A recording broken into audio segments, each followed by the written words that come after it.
Hello. I'm very excited to be here, and I had no idea that this was the first 2024 Dreamers and Doers events for, the creative. So that's really exciting and that's really affirming and kind of leads me into my next point that I love Dreamers and Doers. You'll come to find on the platform that I'm definitely one that is a Dreamers and Doers hype machine. I'm always, praising and just showing so much love and affirmation for the conversations and the connections that have come from this group. So, kind of leading into again an affirmation point, this is one of my favorite topics, and this is something that I can talk about with my eyes closed, which is how to empower your PR using the essentials of a press and media kit. I'll kind of dive into just kind of an overall overview of like a press and media kit, which it's one of the biggest assets that I feel that a creator or a visionary or a thought leader, regardless of the title, will use in their PR journey when it comes to getting media coverage, earned media, and just other opportunities to share their brilliance and share their recognition. So we'll go ahead and move on. So, how do you know if you are in the right place? If you're a thought leader, a creator, a visionary, an entrepreneur, or just a human being looking to enhance your professional presence and gain visibility in your industry, this is a great space for you. What also is a how else to identify if you're in the right place is you want to craft a compelling press and media kit that effectively communicates your unique voice, your accomplishments, and your value proposition. But if you're also seeking to establish strong relationships with the media, attract attention from journalists, and secure opportunities for media features, interviews, and collaborations, you are in the right workshop. So, diving into my introduction, as Nicole had mentioned, I am the founder of the Conscious Publicist, and the Conscious Publicist is a PR and thought leadership concierge dedicated to raising the awareness around thought leaders and organizations that deserve the recognition. I am a multidimensional person, and I actually got that title from Amy, who is also here today. And I just love the PR and media relations space so much because it is a multi-layered space that gives so many different opportunities and so many verticals for people to share their brilliance and to share who they are as human beings. When I talk about, raising the awareness around conscious leaders and conscious thought leaders and conscious organizations, is it's basically utilizing my skill set and my years of experience in this space to bring awareness around people who really deserve the attention, those who are creating change in their industries, those are who are inspiring others through their humanness and their human experiences, which is also one of the reasons why I had found Dreamers and Doers and felt that this space was ultimately where I needed to be. Diving into my introduction just a little bit more, and I don't want to, put too much attention on this, but a little bit about my philosophy is I believe that everyone has a story to tell, and the media is the perfect place to affirm that story. Myself as a creator and myself as a founder is I'm really passionate about creating a space and an ecosystem for my clients as well as just my connections for them to affirm their desires and becoming the thought leaders that they're called to be. I believe that it's through storytelling or telling our story that we create more enriched connections that always will lead to a more conscious human experience as a collective. And now I am here to help you. So, covering the essentials of press and media kit, this is what we'll dive into. We'll first cover the benefits of a press and media kit. We'll then talk about what to include in a press and media kit, which I believe is a common question that people often wonder about what to include in their press or media kit as one of their most utilized assets. We'll also dive into most common language and forms of a press and media kit, because I know that there are a couple of identifiers now when it comes to understanding what a press and media kit is called, which form or which layout to use. We'll also talk about a few reminders about press and media kits. And then I'll go into giving you the opportunity to kind of look at my own media kit for the Conscious Publicist, maybe to use as inspiration, just because I know oftentimes when it comes to creating this asset, it's always nice to have an idea or an example to go off of. So I do want to pay that forward if anyone's interested in looking at TCP's media kit as an example. And then I do want to put more of the emphasis on a live Q&A. Nicole and I talked about this in the beginning, but if you do have any questions in the slides that you want more of kind of an in real time interaction or answer to your questions, please, raise a hand on Zoom or drop that in the chat. We'll make sure to kind of address it as we get going, or feel free to kind of hold it on for the end, and then we'll make sure to dive into the rest of that at the end of our time together. Okay, so as mentioned, we're going to dive into the benefits of a press and media kit and the benefits keywords on basically the main information and the reason why to use a press and media kit to land more media placements and opportunities. And excuse my voice, I am also kind of coming off of a cold. So bear with me if you hear the crackling. Okay, so the first three main benefits of using a press and media kit is one, enhanced professional image. There's a number of different ways that we can utilize different assets in PR and media relations, but I believe that a press and media kit is an incredible resource to kind of act as your resume, which we'll actually dive into that more. So I'm going to go ahead and put a pin on that statement. Second benefit is just overall increased visibility and exposure. And then third benefit is it opens the door to media opportunities and conversations, which we'll dive into also. Continuing the benefits, number 4 is streamlining your communications. The fifth benefit is establishing credibility. And the sixth is it creates space for networking and collaborations. Seventh benefit is long-lasting impression. Number 8 is control of your own narrative. And number 9, freedom of expression and creativity. This is going to be really the bulk of what we covered today, which is what to include in a press and media kit, which basically the main information to land more media placements and opportunities. So first and foremost, regardless of whatever form of a press and media kit that you're creating, you'll want to have a cover page or a cover section. If it's a PDF version of your media kit, or if you are even creating an electronic press kit, which could be a page on your website, I always recommend having some type of cover section. And the benefit of having a cover section is it's a very branded way of kind of attracting attention and attracting somebody to want to learn more about what you have highlighted or displayed in your press kit. So again, regardless of whatever form, and again, we'll cover the forms here in a little bit, but regardless of whatever form that you're creating your media kit, I always, again, put an emphasis on having a cover section. Let's see here. I'm not going to go ahead and read all of the text on this page. Feel free to read at your leisure. But if we're thinking about a cover section, some of the main elements that I would make note of or to include in this section or this page is a well-branded like headshot, or I know that brand photography is really big on kind of creating your assets that you'll use for PR and media. But think about a photo or a collective photo that you might have used with a collaboration with someone else. If it really speaks to your subject matter expertise or the way that you creatively exude your brilliance when it comes to attracting PR and media attention, think about using those things here in this section. Whatever you can do to create a most captivating first impression is something that you'll want to use when it comes to creating your cover page or your cover section. And Ashley, a question from Teresa. Is this sort of like the About Me section of a website?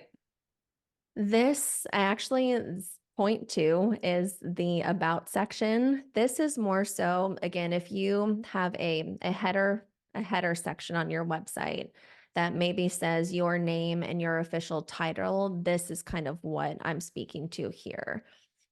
In my old days of PR and media relations, before EPKs or electronic press kits even became as prevalent as they are now in the thought leadership space, oftentimes it was a Canva created press kit or it was a PDF created press kit. And I always believe that even regardless of, again, whatever form you're using, it's always nice to have a branded cover page because then it, again, kind of leads them into the rest of the information. I know that there's one pagers now that are often, relevant in the speaker in the speaker space and like podcast one pagers. Those are incredible assets that can also be created in a press and media kit format.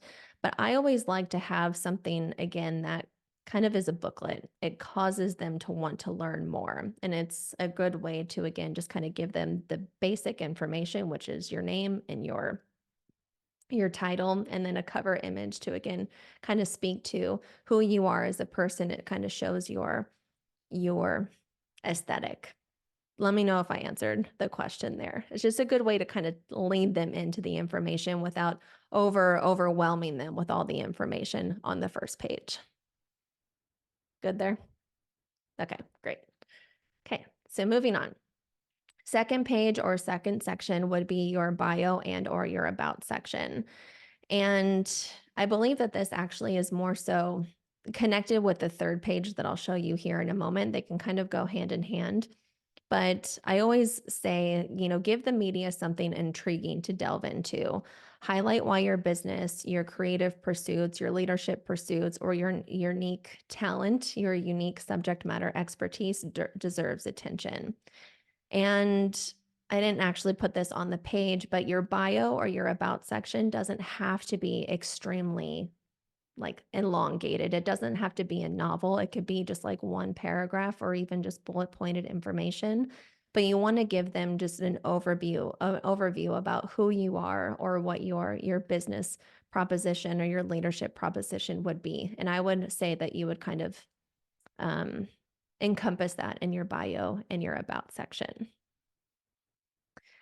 Last little bit here that I actually shared on the sheet on the screen is using this section to express the most compelling aspects of your journey, your purpose, and your notable accomplishments. Share information about influential figures you've collaborated with, your significant milestones in your career or your business, and the history behind your endeavors. Let me know if there's any questions on this section. Oh, good. Oh, moving on. Okay, so third section would be your unique expertise or your unique value proposition. I have a question here that maybe, you can write down and kind of reflect back on as you're kind of formatting the content of what you would include in your press and media kit. But are there any specific topics, impact points, or perspectives that define your work? If so, showcase them in this part of your press and media kit. This is almost kind of and again, thinking about other forms of assets that can create the identifier here. But if we're thinking about a speaker sheet, or if we're thinking about a podcast guest sheet, this would almost kind of be where you would emphasize your topics, your conversations, or your perspectives that speak to your subject matter expertise. This also can be your conversation starters that you would include, or your media conversations that would make sense to pitch to the media. You can also encompass those here. This section will guide your media contacts that is receiving your press and media kit in understanding why you're reaching out and the value of your talent, your subject matter expertise, and what that brings to the table. Let me know if there's any questions here. Nope. Cool. Okay. Fourth section, I believe we're on the fourth section. This is your media features and your mentions. I always like to dedicate a section to your most notable press mentions. And if you're using a press and media kit to actually send to future media, it's always good to kind of show where you've been highlighted. I think that really speaks to the credibility and know, like, and trust factor, especially in the world of media relations. So having a dedicated section for that, I think, is extremely valuable. again, I think I already kind of jumped ahead here. It doesn't necessarily have to be a dedicated page or a section, but if you wanted to think about your most top 3 to 5 press features, making sure that those are highlighted somewhere in your press and media kit, I think is extremely valuable. And it doesn't have to be exactly the biggest thesis of the feature. I think just a simple logo of the outlet of where you've been featured, the title of the piece itself, because again, I think that speaks to your media conversations. That would be in the section previously. And maybe a live link to be able to click out and actually see that piece. Again, I think that that's very valuable from the media's perspective, just to see where you've shown up and allows them to kind of decipher and come to the decision that you are the best subject matter expert to highlight in future opportunities in your pitching process. Let me know if there's any questions there. No? Okay. Okay. I believe that this is the last slide, but we'll be able to figure that out when I click through. But this is kind of where you would next think about your testimonials and your accolades. Again, this does not have to necessarily be its own dedicated page. I think just a section for this is very valuable. But if you've had any accolades or recognitions for your brand or your business or your projects, I think that having a good dedicated place for this is really valuable. Accolades and recognition in this space could be your awards, your nominations, or your rankings that you've received. Or if you are in the beginning stages and haven't necessarily had any awards or nominations yet, you could also feature your glowing testimonials from your clients if you've had workshops, events that you've gotten really good audience feedback. Having a section to kind of showcase that, again, I think is really valuable because it shows media that you are highly collaborative, that you have an audience that is really connected to you and your message and your ways of working in collaboration with others, which again, I feel that opens the door to that relationship and gives them, more encouragement and just energy and motivation to really want to connect with you as the subject matter expert.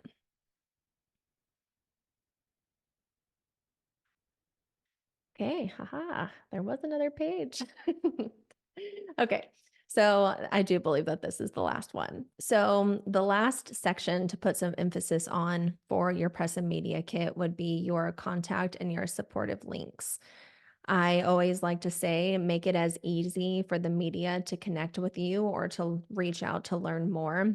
But the thing is about this section is if you are using your press or media kit actually to pitch to media, they already have some kind of form of connection with you, whether that's your email on social media.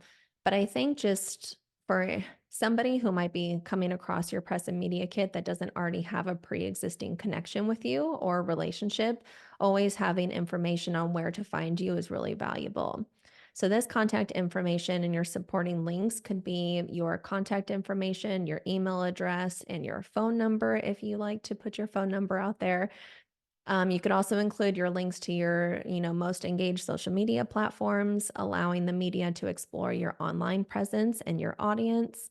And always provide, and again, maybe you don't always have to provide this, but I do recommend providing a link to a collection of your professional photos or your headshots, as well as a link to your website where journalists can find additional information about you.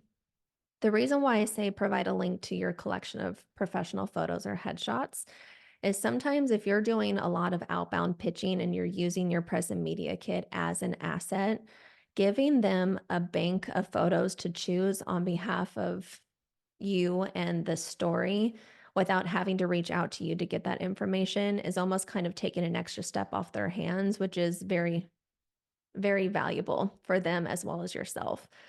I don't want to get too much on a go provide so much information here because again, it kind of takes us off topic. But um, sometimes if you're doing a lot of outbound pitching or if you're running a press release and a media wants to pick up the story, but they don't necessarily have the assets, instead of asking you for those assets, if you provide a link, it's basically giving them the opportunity to claim that and to run with the story again without having to come back and ask or request that information. So wanted just to go ahead and highlight that.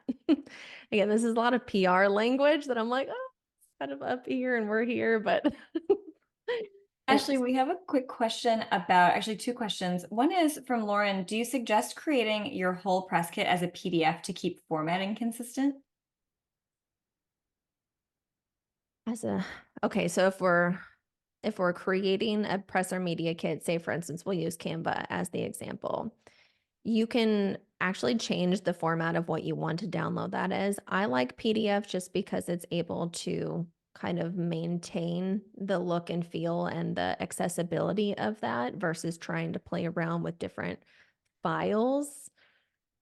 Let me know if I'm on track with that question. And Lauren, feel free. You can totally unmute Yeah. too and ask.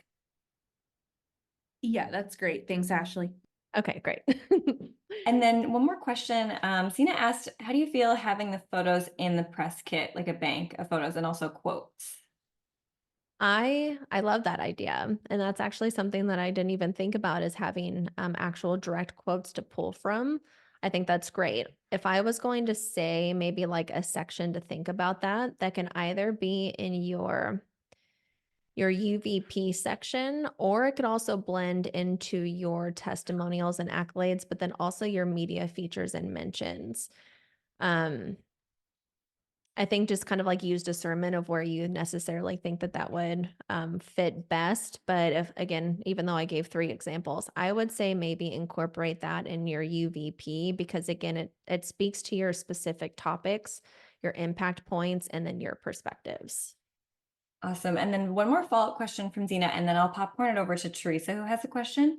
She says, what about a book press kit? What are your thoughts on that? I love that. Um,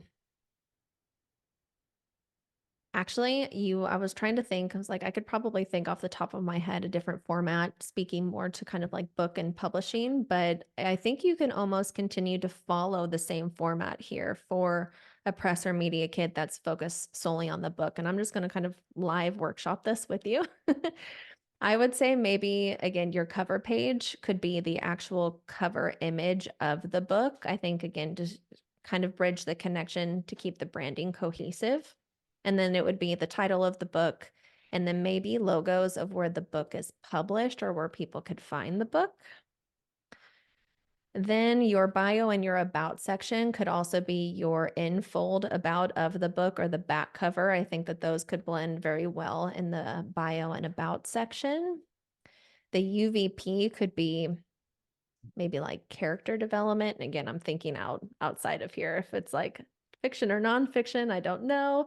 But like you could almost use your unique expertise or UVP section to be almost kind of like the character development of the book, or if it's more of like a biography, again, I think it could speak to more of your impact points as the author or the leader. And then I think the others would still kind of apply. I think media features and mentions could be where the book might have already been highlighted. Testimonials and accolades could almost be book reviews. And then contact and supporting links, it almost could be the cover page and just different, more information, more elongated. I kind of just ran with that. I was like, we're gonna live workshop this. Does Awesome. Thank that you. help? Awesome. And then okay, yes. And then she said, if you have time as a follow-up question, should it include the book press release? Mm. If you think the press release is valuable, and if it's, I guess it really just depends on how you're planning on pitching that. I think if you're planning on using the press media kit as a way just to be almost additional information from the press release, you can keep them separate. But if you're using the asset to pitch, so in this case, your press and media kit, if you want the press release to also be included because you want it all to be centralized in one main file, then I'd say you can include it in that case. But sometimes it's almost common that you see press and media kits utilized as an additional asset outside of a press release. So I think ultimately just kind of feeling out with what you think is best and with who you're sending it to. And Ashley, do you mind if I popcorn it over to Teresa, who has her hand up? No, not at all. Awesome. Go for it, Teresa. Hey there. Thank you for this session, Ashley. It's really informative, particularly for somebody like me who has really no background or backdrop in PR. I have found that I'm spending a lot of time creating, revising things like my bio, and I'm getting a lot of inquiries. I started a business where I support small businesses and teams understand and integrate AI. And I'm getting a lot of inquiries on that now through LinkedIn and through some of my thought leadership. Two questions. Number one, I don't have anything like this built. Does that make sense for somebody like me? Or it's like a press kit, like overkill, and people be like, no, I just, I wanted you to come for a 2-day seminar. You don't need a press kit. And secondly, I've been doing some pitching, I guess, on Quoted, like to try to I've been featured in SHRM and a few other really cool publications through that. Are those types of things? Is that like a prevalent enough type publication to include? Or I mean, a lot of my audience after 25 years in HR are HR leaders as well as small and mid-sized businesses. So, Okay. So, I know that was a two-part question. First answer to the first question, which is actually, I just completely lost it. My apologies. sort of is a press kit overkill for somebody who's like a solopreneur. Does that make sense to build, or is it easier to just leverage like building out my website or something like that? Yeah, actually, it's a really good point, and we'll get into this section next. But I almost think having a press and media kit on the back burner to use if and when you might need it is always recommended.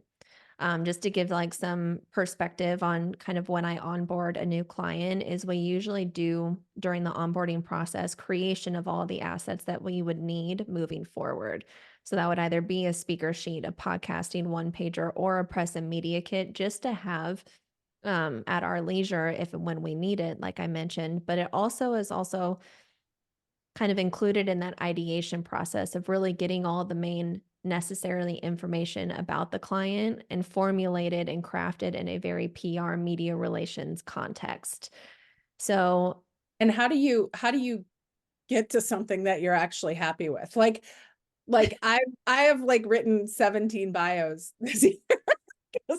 People are like, send me a bio. And I'm like, okay, but I want to tailor it to what your particular thing is. So I end up with this hodgepodge of different positioning statements about me. I think it's hard to imagine getting to like this, like it's a different day, right? You'd have to like send it to the printer, and now it's like everything can be updated in 10 minutes. yeah.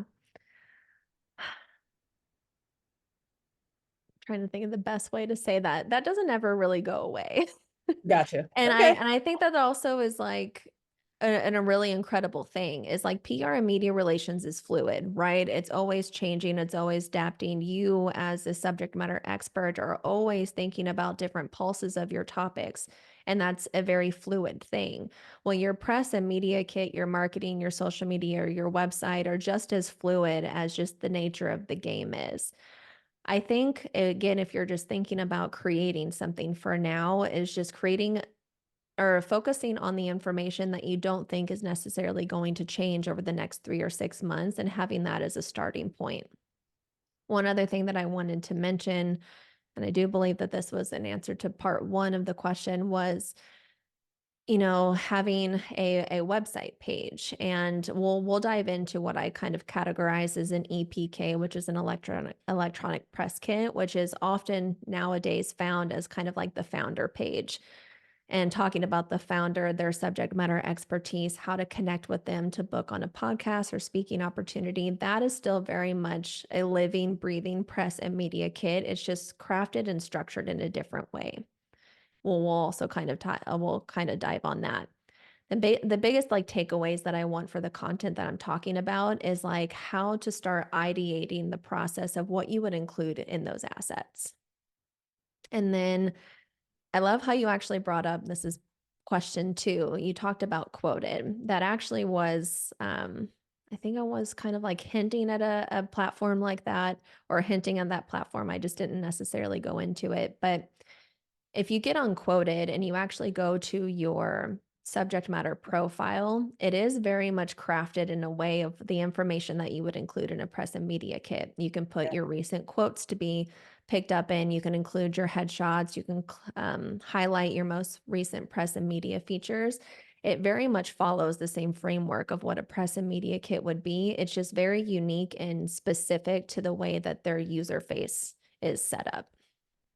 Very, very helpful. I Yeah. appreciate that. So like the main goal, again, if we were going to kind of like workshop this, is you would take the content that's on here, how to structure press and media kit content and information that you would include, and then almost go back to quote it on your profile and then extract some of that information to put there based off of their fields and the way that their user face is set up. Yeah, I think this is I've done a little bit of that like anytime I get new press, I'm adding it into my profile. I think I've probably missed a few of those sections that I could customize in terms of quotes and images and stuff like that. So I really appreciate that. I think the other thing that having this framework will help with is I get a lot of like have really energized calls and then get requests for like, oh, can you just send me like some, a one sheeter on your workshops or a one sheeter on your keynotes. And I'm like, every time I'm doing it, I'm recrafting it. Cause in a lot of ways, I'm just, this business is 8 months old, so I'm building it, but having a, like something ready that I feel confident I can get off the phone and send right away, I think will put me in a better light of like, oh, this is something she does all the time. And so this guide is really helpful. I appreciate the time, Ashley. Thank you. Great, of course. I love that. All right, we'll go ahead and get started. And again, if anybody has any questions as we move forward, again, just kind of throw the hands up. I do love more conversations and kind of that dialogue. So I'm very open to that in any session, topic, presentation that I'm giving. So feel free. The space and opportunity is there.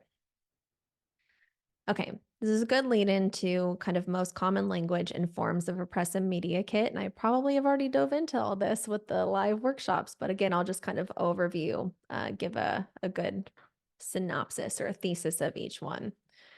So first and foremost, old traditional forms of press and media kits was often in PDF format. So I do kind of lead in with a PDF press kit. And I always use Canva. Canva is an incredible platform for that because it makes it so easy. But I like to have kind of an external file outside of other forms of digital marketing just to kind of have at my leisure. I'm also a kind of branding fanatic. I love things that are very well presented, very well branded. And so a PDF press kit for me is something that I love. But creating a press and media kit as a downloadable PDF document is a popular and versatile option. I believe that it allows you to compile all the necessary information, visuals, and testimonials into a cohesive and easily shareable format. But kind of secondary to that, again, I'm always kind of back and forth. I love both of these. But secondary to a PDF press kit would be an online portfolio or your website section. I almost kind of feel that this is more so speaking to that EPK, that electronic press kit format. And you see it often these days when it comes to founder pages or subject matter expert pages. And it is just one streamlined, dedicated page on your website that speaks to the content of what we've already touched on in this workshop. But building a dedicated section or your existing online portfolio or website for your press media kit is another effective approach outside of your PDF. And this allows you to seamlessly integrate your kit with your existing online presence. And it's also great to kind of track your traffic and interest from a digital perspective as well, just to kind of see where leads and acquisitions from the digital side are coming from. So I do think that EPK on your website is very valuable. And that in a PDF press kit can almost kind of work hand in hand. You can also add a button on your website or your EPK to download it into a PDF format in case they wanted to look at it outside of your website. That is another kind of integration that I have seen a lot of success from. And then the last 2 points here, I just kind of threw these up just in case along down the line you might have heard of them, but an interactive digital presentation or an interactive press and media kit is also a format that I've seen in the past, but it's almost kind of a live shared presentation like this, but it just goes through your press and media kit content. Um, Kind of different elements that you would see in an interactive digital presentation like this would be your videos, your audio clips, and other embedded links that I think would be really valuable. I'm trying to think. Oftentimes when I have seen this, it's more so been around the form of case studies. A lot of contractors or consultants will utilize a shared presentation on their website to go through content like this, but it also is more from like a case study format. You can basically follow the same format as it pertains to your press and media kit. And I believe it's just another interactive way to kind of attract somebody into your space and your expertise and almost kind of entice them as to why they should work with you or entice the collaboration. And then the last point here, I just want to make sure that we can see this, is an online press kit platform. There's platforms if you don't want to create your own website, if you don't want to create your own Canva template, because sometimes, it could be difficult to figure out exactly what branding to go with or layouts, and maybe you just don't have the time. There are actual press kit platforms that have user interfaces where you can create a platform or create an account and actually create your own press kit through their user face. And so those platforms are Presskit.to, Pressfolios, or Presley. Presley is a media monitoring tool and a pitching platform, but they do have a user-friendly platform integrated into their client accounts where you can create your own press kit there. So that covers it for formats. Let me know if there's any questions there. We have a few questions, not specific to this part of the presentation necessarily. So, but one about sort of looking to grow your personal brand and your business, and sort of which sections should you focus more on, and what are the other. Okay. So I'm not sure if you want to bookmark that do that now, bookmark that for later. Totally up to you. Okay. Let's bookmark for later. Okay, perfect. Perfect. Alrighty, so moving on. Okay, so a few reminders about press and media kits. This is more so kind of like a few steps and best practices. Is number one, define your objectives. So this is almost probably something that I should move at the beginning of the presentation, but it's basically almost kind of setting up an ideation process for you to figure out exactly what direction you want to go in with your press and media kit and what information is most valuable. So I think with anything, when you're ideating different types of marketing or ideating different types of content, it's always good to start from a basis of defining your objectives. So I have here to clearly outline your objectives and target audience for your press and media kit. You would also kind of determine the key messages and aspects of your career or subject matter expertise that you want to highlight in your press and media kit. Second point here is use it as often as possible as a lasting and shareable resource. Also, kind of going back and highlighting our live workshop is this part of the process is always fluid. It's always going to change, and that's fine. Your press and media kit should never be written in stone because you're not written in stone. Your processes, your topics, your focus are always going to change as you continue to evolve and expand in your subject matter expertise or in your title, and your assets should also kind of move with you as you move. Actually, I kind of like read ahead, but I'll just kind of dive into again. Point two is a well-designed press and media kit can serve as a lasting resource. It can easily be shared digitally and physically, ensuring that your information and achievements are readily available for future reference, even after initial interactions. And then the last point here is just organize and present information professionally. I always say try to create some depth with whatever format you're using for your press and media kit. If it's on your website or if it's a Canva template, use different types of headings, subheadings, bullet points to kind of create more depth in the way that information is received. again, speaking to the branding, I think that you can get really creative with your press and media kit to match your brand, and you can design things in a way that also speaks to how you want the information to be received and soaked in. And then actually, we're going to go ahead and skip that. We're just going to go straight to Q&A. Awesome. Thank you, Ashley. Yeah, Of so course. I'll dive in to the two questions that are in the chat, and then anybody else who has questions, please feel free to raise your hand and go ahead and ask your questions. But I'll start with Kate's question. So this one says, if you're looking to grow your personal brand and your business, in which sections do you focus more on either? Or should you create separate kits? Okay, so question is if you should create kits for different types, whether it's your business and your personal brand, Right. correct? You're right. Again, going back into a statement that I made, it's sometimes having the most resources and the most assets as possible in the beginning can actually serve you long term to where you're not having to kind of restructure or needing to create something out of need because you haven't created it before. If that is an avenue that you think is valuable to go in, branding a press and media kit for the business, and then as well as the subject matter expert or the person who's going to be spotlighted through the media relations, you can certainly have one for both. I also think that going back to the format for the content, you could also include your about and your bio section. You could almost blend it to kind of incorporate both. It would be a quick blurb on the business, but then more of the attention on the subject matter expert or the personal brand, or vice versa. I'm like getting tongue tied over here. My apologies.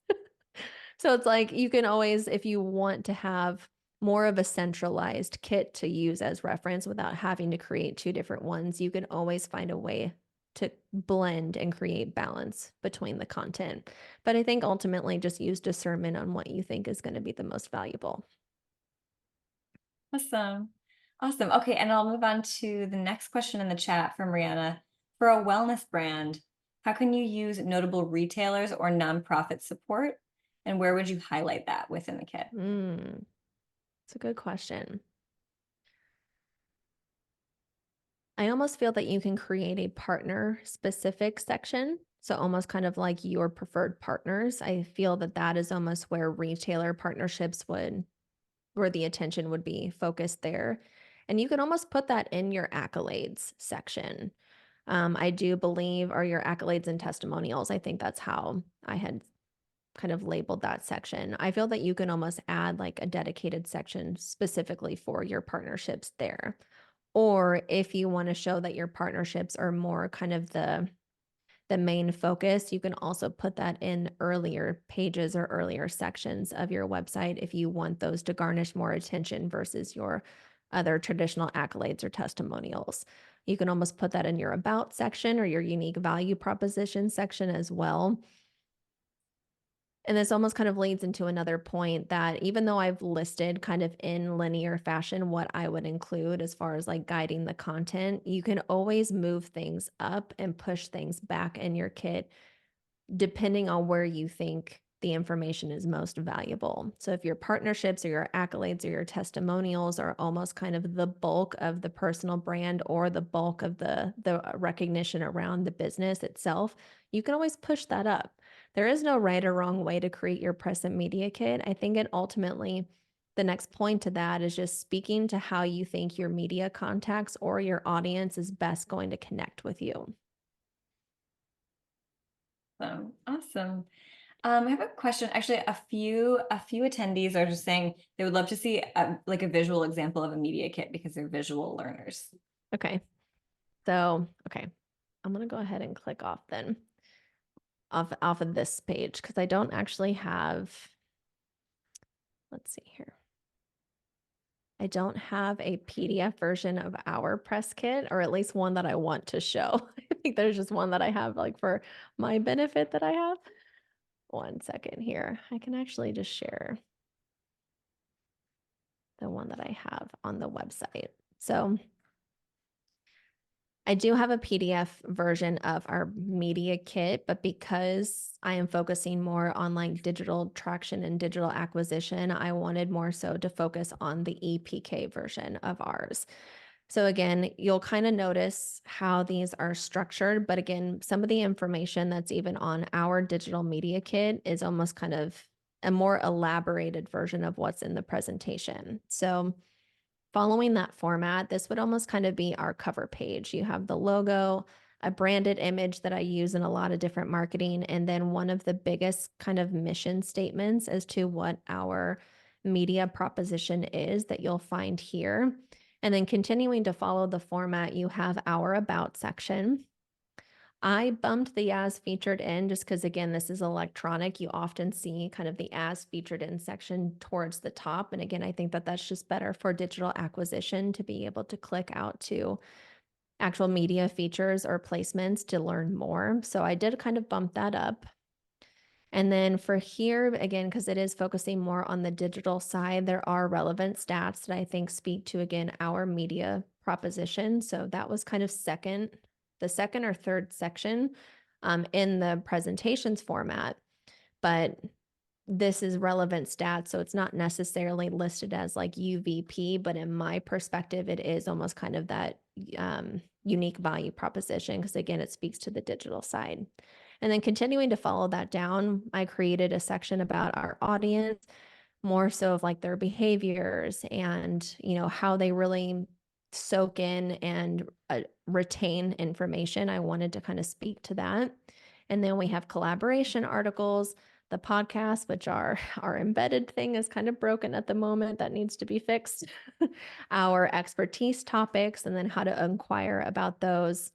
And then continuing to follow down, I just continued to build even more information from the unique value proposition, but just in different ways, because then this speaks to our brand and our business. And then kind of like our inquire, again, another recapped inquire section, which is almost kind of like our contact page. So again, this one's very unique, again, just kind of to our business and our brand. But this is kind of a visual representation of how I've been able to apply the same content from the slides and integrate it into a way that speaks to the way that we create a digital community. Awesome. Thank you so much. And we just popped that link into the chat. Yeah. For anyone to peruse already. So that's all set. We have a question here. Just any tips or hacks to reach decision makers for various publications? That's a great question. Let me pull up my actual presentation here just in case I forgot something. Okay. All right. So can you repeat the question, that's please? perfect. Oh, yes. Any tips or hacks to reach decision makers at various publications? Tips or hacks? Great question. That's like a whole hour on its own. So tips or hacks? Let's see the things that come up first and foremost. I actually spoke about this on a presentation last Friday, but I think ultimately just understanding their relationships and just how to connect with the right people is kind of a hack in itself. So I always say that highly targeted outreach is better than broad outreach. And so if you just really understand the types of journalists, reporters, writers, podcast hosts that you want to connect with, the more research that you do on them, I think can speak highly to the likelihood of actually building a connection with them. I also think that using kind of some, let's see, understanding where they're located and doing a lot of research on like where they show up can also serve to the likelihood of them wanting to build a relationship and a connection with you, and taking just kind of the leaps of actually reaching out to them is something that I think some people kind of fall into a trap of being afraid to reach out to people if they found a journalist, reporter, writer, podcast host that they really connect with, and almost kind of getting the fear of them not responding, I think can hold a lot of people back when it comes to this work. Totally. Totally. Yeah. Again, Awesome. just kind of like recap, just that little breakdown is just kind of do your due diligence and research on actually, who it is that you want to connect with, where are they found, looking them up on social media, it can serve a lot of value as to actually creating or being a catalyst for you to reach out and connect with them. Perfect. Perfect. I think we have time for about 1 or 2 more questions. Teresa, did you have a question? I saw your hand up, but then hand down. I just wanted to check in. Yeah, I didn't want to like commandeer all the time. Right. So, and this might be more of a marketing question if anybody's in the group that's oh, Kay's here. I don't know if she's still on, but she's one of my all-time favorite people. I just saw her name. Hi, Falake. My question is, if you have two sort of distinct and separate audiences, so for example, mine is HR leaders and then also female entrepreneurs with small businesses. Is that two so disparate audiences that I need to target them separately and look at completely different writers for stuff like that? Or is there a way, does it make sense for those to be somewhat integrated? I feel that they can be integrated, but also kept separate to a degree. So Okay. again, I'm just gonna like think about a hypothetical person. So say for instance, you used Sherm as an example. Yep. So say for instance, like if Sherm had a reporter or a journalist or a writer, regardless of what their title is, if they had a direct call out to where it was kind of like a balance between seeking an HR professional that also is primarily in a woman-based business or woman-based environment, then you could always kind of Mm, blend them together. And I that think makes this is where understanding your media topics or your thought leadership topics is really valuable, because even if you have, say, for instance, 3 that are hyper focused on the HR industry, but also have 3 that are more around empowerment of a completely different audience, you can find a way to blend them. This is where I also think in any type of outbound pitching or connection request with somebody in the media is almost giving them an opportunity to choose what topic best fits them. This is where, again, I think you tying this back to a press and media kit, having those topics, you're giving them an opportunity to choose what conversation starter or conversation piece directly aligns with them. Yeah. Welcome. Tina, go ahead. Go for it. No, just a quick question. What mic are you using? Oh, I have the Sherm SM7B. Yeah, SM7B. Does it sound good? It sounds great. Okay, great. Oh, I love it. I'm in podcasting, so I definitely wanted to get like a really good microphone at the start. And so I know what it sounds like on the podcasting side, but I've never been able to hear what it's like on the Zoom side. Yeah, So that's why I'm asking, because that's what I want to start doing is go back to my podcast. So I'm looking for a good mic. great. Thank Yeah. you. If you decide to invest in this one, you're going to love it. And it does not matter what room you're in. You do not need to have padded walls or anything. It picks up the sound so well. So Great. well. Thank you for sharing that. You're welcome. Awesome. Okay, I think we have we're 1 minute down. So just have a minute left, but we did get a few more questions.